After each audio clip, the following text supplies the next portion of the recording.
Welcome, gentlemen, to the November Roundtable presentation. This is the time of year when most of the excitement and attention have been centered on the new 1965 cars and the new 1965 Cadillac owners. We did have, after all, a really big new car announcement this year with more improvements and new features than we've had in a long time. But now it's November. The new car announcements are over. The new 1965 Cadillac has started to appear now and then in the service reception area. And we are again concerned with our year-round job. Good service, satisfied customers, a successful service department. We are then greatly concerned with servicemen. And in this month's roundtable drama, we'd like to present several of them for your inspection. First, a rookie service salesman, Chick Norburn. Say hello, Chick. Hello out there, all you swell guys and swell gals, if any. All you servicemen and supervisors and foremen. All right, Chick. And I want you to meet Gene Dye, body shop foreman. Care to say something, Gene? Thanks, Gene. And here's Al Carlo, a great little... raise the camera a little. That's better. Al Carlo, a great little quick service technician. Have a word for us, Al? Yes, I have. You don't have to be quick to be good. But you do have to be good to be quick. That's the word. These three and others in a show that asks the question...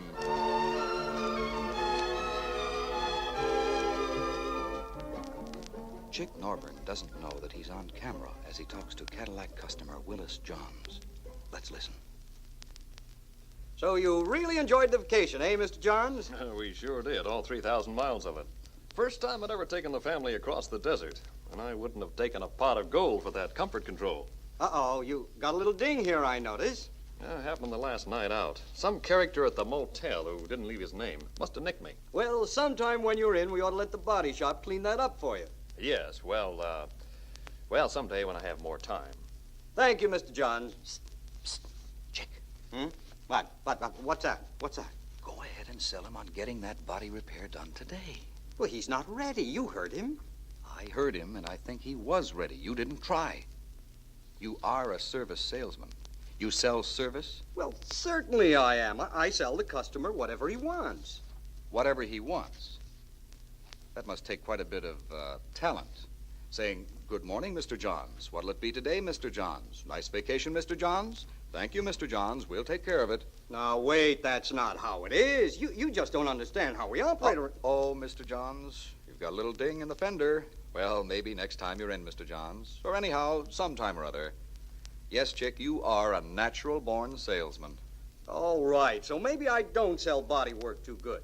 The truth is, I don't know too much about it. I don't have any way of estimating the cost. Oh, come on. A little bang in the fender with no tears or holes can't be that complicated to price out. Oh, no? I can see you haven't done much business with our body shop. Complicated? They got more ways of figuring a price than a second-hand furniture store. Don't they tell you how they do it? Oh, they tell you, but you can't understand it. They have their own language over there. They'll say, for example, oh, that's in a bad place to bump, or that fender's going to pop anyhow sooner or later. Might as well replace it. They could be speaking in Swahili as far as I'm concerned. Only the price comes out in plain English. I imagine it's a fair one, but they prefer to price the job after they finished it. And that's no good. Because price is the first thing the customer asks. The second thing is how long. And I can give them a general answer there. Too long. Say, am I on camera? What? It's right there, isn't it? Why, you sneaky old rascal, you.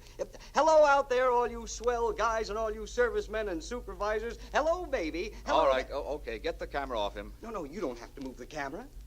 I won't do that anymore. I'll be all business. Well, Chick, can't you talk it over with the body shop foreman so that he can help you help him get more work to do? You ever talk to Gene Dye? That old bear would take your arm off right up to the pits if he's not feeling just right. Well, as it happens, we took a look at the body shop foreman a little earlier, and Gene Dye didn't seem quite that fierce. Businesslike, serious, careful. But he told us... You gotta be careful over here. I mean, we don't use any magical mumbo-jumbo to work out a price. We use facts. Now, if I play it too safe and cozy, our estimate might go too high, and maybe we don't get the job. And even if we do, maybe the insurance adjuster knocks us down, and that's not good. Or the customer gets hot because he thinks we're, giving it to him, and that's worse. Or if I miss something, some damage to a structural member, guess wrong on what can be repaired when it should be replaced, we can wind up in the red on the job. The boss doesn't like that. You can't rush body work anywhere along the line, from pricing to painting to drying, and still do it right. And I guess it pays off.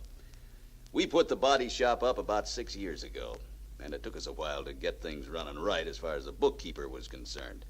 Well, now we're bringing in about 35% of the service department's dollar volume. 35%. And when we told him that many body shops do over 40% of the service volume, and once in a while you hear of one doing 50, Gene said that he knew that, but he could only do the work that was sold. And then... And the boys are selling more of the little stuff lately. Dings and nicks and scratches. They're selling it better. I worked out a thing with the service salesman. Showed him how to figure out a pretty close guess on pricing minor damage. Showed him how you gotta think about where the damage is, how big it is, how deep it is, and, well, whether the metal is torn or wrinkled. As soon as they found out they could figure costs pretty close to the mark, you'd be surprised how much better their eyesight got. They could see blemishes and bumps they never noticed before. And these little job dollars add up to big money. Whatever you taught Chick Norburn about body work didn't seem to sink in very far. He's just a kid. He'll be all right when he learns a few things. And he's going to get a chance to do that. The boss is going to send him over to the training center next month to take that real good course they have on body damage appraisal. This one here, body and sheet metal collision damage appraisal. That'll make a man out of him in a hurry. A good man.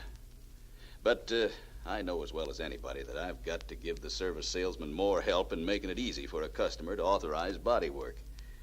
I've even thought of using one of my men, Jim Blackwood, as a kind of Roman body man to take care of those vest pocket jobs. I didn't think this up myself. I heard that a service manager down in New Orleans or somewhere sends a body man around with a little portable contraption of some kind. And he does minor body work at the same time the cars in the shop getting other service performed. He could bump out small jobs and go as far as laying on the primer coat before the car's ever brought over here. And this would cut the hold-up time way down. We haven't tried it yet, but I'm thinking about it. I want to talk it over with the boss, and I think he'll like it, because he's pretty far gone on the idea of quick Cadillac service. Another thing he's strong on is that a Cadillac that needs body work should not be allowed out on the streets. He says that a bruised-up, raggle-taggle, scratched-up, rust-marked Cadillac just doesn't fit in with the Cadillac picture as standing for something better than the rest of them. Well, that is what you're selling, isn't it? Yeah, that's what the boss says we're all selling. Not just the service salesman, but everybody, right down to Al Carlo. What's he mean, down to Al Carlo? If I could stand the noise and the smell, I'd go over and take that old man's job away from him. What are you doing there now, Al? Checking the filter on Mr. John's car, which the old chatterbox chick forgot to call out. Car's been across the desert twice and through those Kansas wheat fields.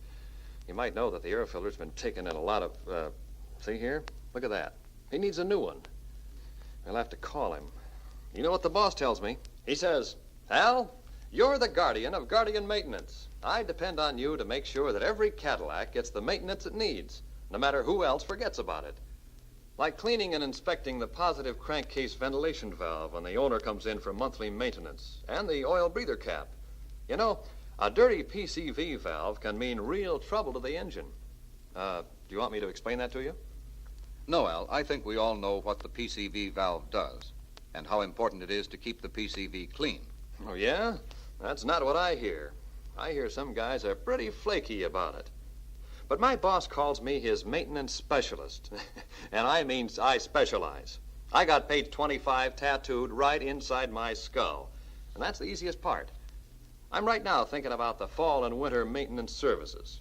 And later on, making sure these engines have the right weight oil, the right coolant protection, everything right for winter driving.